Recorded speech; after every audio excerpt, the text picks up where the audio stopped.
Olá, amigos e amigas, que a paz de Jesus continue em nossos corações, que Deus possa nos favorecer um clima de muita paz, muita tranquilidade, que a gente possa, nesses breves momentos, entender, apreender os conceitos evangélicos que Jesus nos legou para nossa própria segurança e o bom cumprimento de nossas tarefas enquanto espíritos encarnados.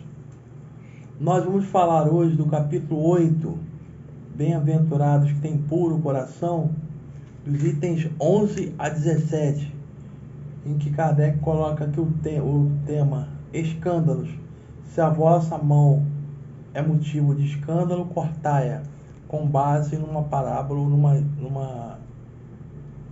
numa transcrição dos ensinos de Jesus, que está em Mateus capítulo 18, versículos 6 a 11, capítulo 5, 29 e 30, que começa dizendo o seguinte: se algum escandalizar a um desses pequenos que creem em mim, melhor fora que lhe atassem ao pescoço uma dessas mós que um asno faz girar e que o lançassem no fundo do mar.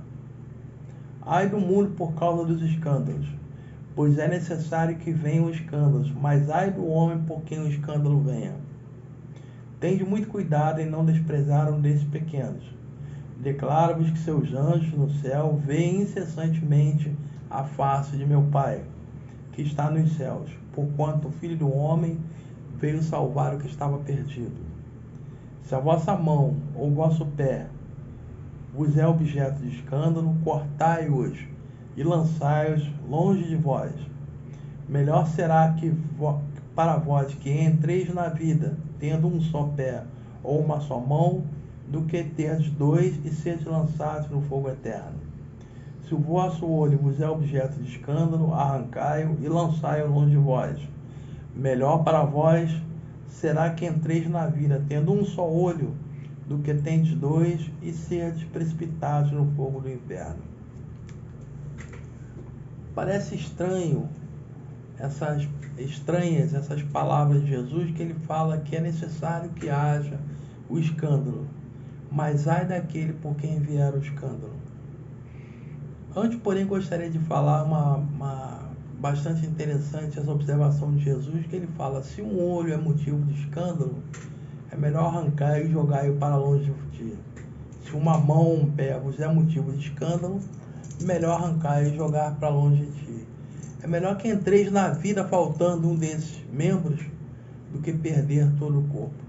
O que Jesus queria dizer com isso? Hoje a reencarnação explica para nós que muitos de nós, quando fazemos mau uso de um talento que Deus nos deu, não só a vista, como os membros, como até o pensamento, como a fala, né?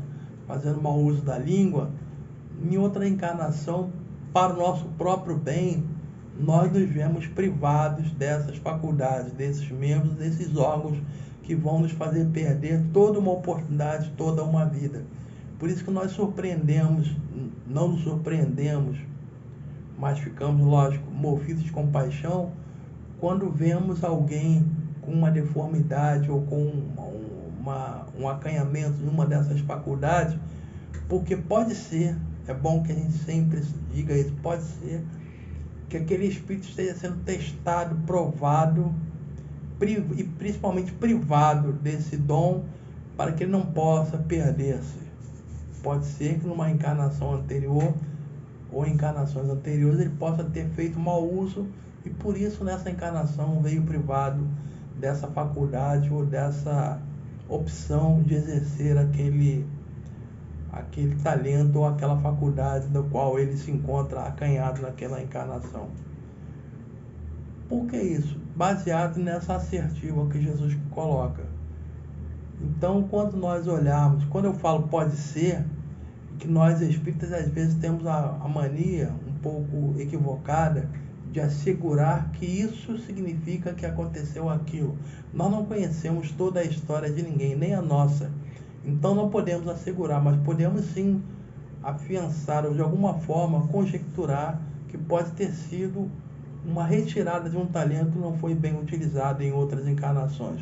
E no segundo ponto, Jesus fala que o escândalo é necessário, mas ai daquele por quem vier o escândalo.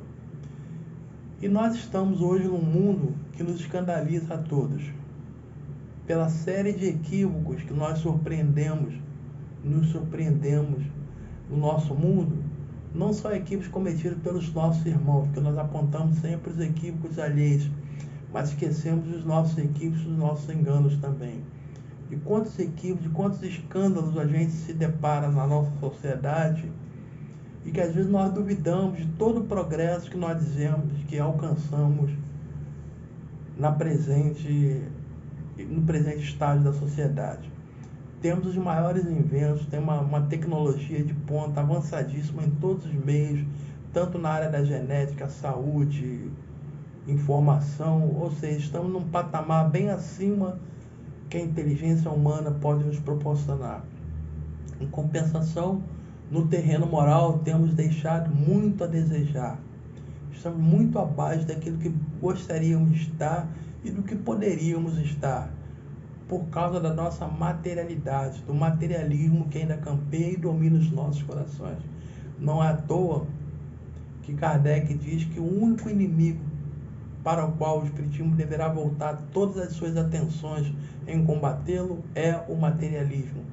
Porque o materialismo é o inimigo da caridade, é o inimigo da solidariedade, é o inimigo de todo o bem que a gente possa pensar em fazer a alguém, porque ele não nos deixa sair da nossa própria personalidade. Ele nos exorta ao egoísmo, ao culto da nossa personalidade em detrimento das outras. Então, pela nossa materialidade, nós agimos por impulso, nós agimos buscando as melhores coisas no sentido material em detrimento do nosso companheiro, causando mesmo prejuízo a esses companheiros que dependem muito da nossa solidariedade. E Jesus fala no escândalo, é necessário escândalo. Por quê? Porque nós estamos hoje escandalizados por tudo que vemos, mas em algum momento não estivemos.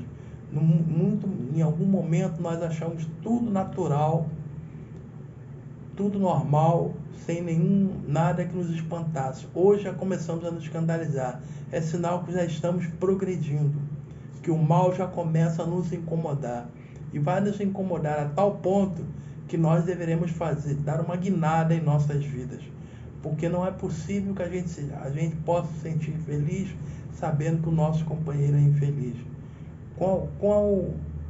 Quão é desconfortável para a gente ter à nossa mesa o nosso feijão e arroz, ou mesmo aqueles que ainda têm pouco, mas que têm ainda alguma coisa a comer, lembrar de companheiros que nada têm, que passam o dia, passam a noite e o fogão sem nada ter para preparar, para saciar a sua fome. Isso quando não tem a situação também dos filhos que pedem pão e nós não temos como prover aquela necessidade. Então não é possível que isso não nos venha de alguma forma atingir e nos exortar a examinar a nossa sociedade, examinar a nossa própria ação e ver que algo está errado. Então o escândalo é necessário no sentido de que nós seremos vítimas do próprio escândalo que estamos promovendo e seremos também despertados por esse escândalo e seremos vítimas também desse escândalo. Hoje nós reclamamos da violência, da falta de segurança, da carestia das coisas, mas esse é o mundo que nós ajudamos a construir. Um mundo fundamentado no egoísmo, na falta de solidariedade, na falta de empatia, fundado naquela tese de que primeiro eu, depois eu, sempre eu.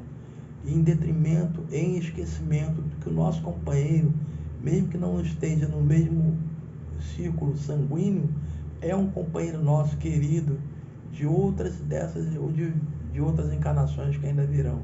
Porque todos somos uma mesma família, a família universal, cujo Pai é Deus.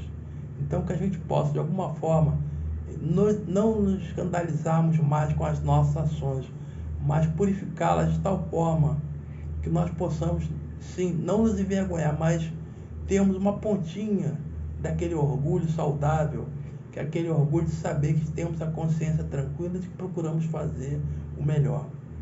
Não seremos motivo de escândalos e nem escandalizemos ninguém.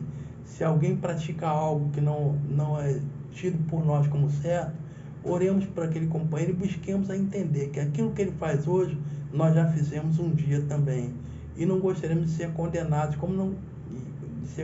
então por isso também não vamos condenar. Saber que aquele companheiro está atravessando no estágio, do qual ele também vai ser promovido um dia. Que a gente possa fazer a nossa parte e ajudar aquele companheiro a entender que ele precisa também passar por aquela fase, sem violência, sem buscar coagi-lo de alguma forma, mas buscando estender a ele aquilo que nós já entendemos, já compreendemos e aceitamos como verdade. Inclusive, baseado no que Jesus falou, conheceis a verdade vos libertará. Que nós hoje já estamos mais ou menos libertos. Procuremos libertar também aqueles companheiros das mazelas que ainda carregam e que nós também carregamos em menor escala, porque hoje já compreendemos um pouco mais, mas não significa que estejamos totalmente livres, mas estamos um pouco mais comprometidos com a verdade. E vamos estender a esse companheiro esse caminho que um dia nós trilhamos e que nos trouxe até aqui, que trará também a eles. Muita paz a todos, muito obrigado e que Deus nos abençoe hoje, agora e sempre.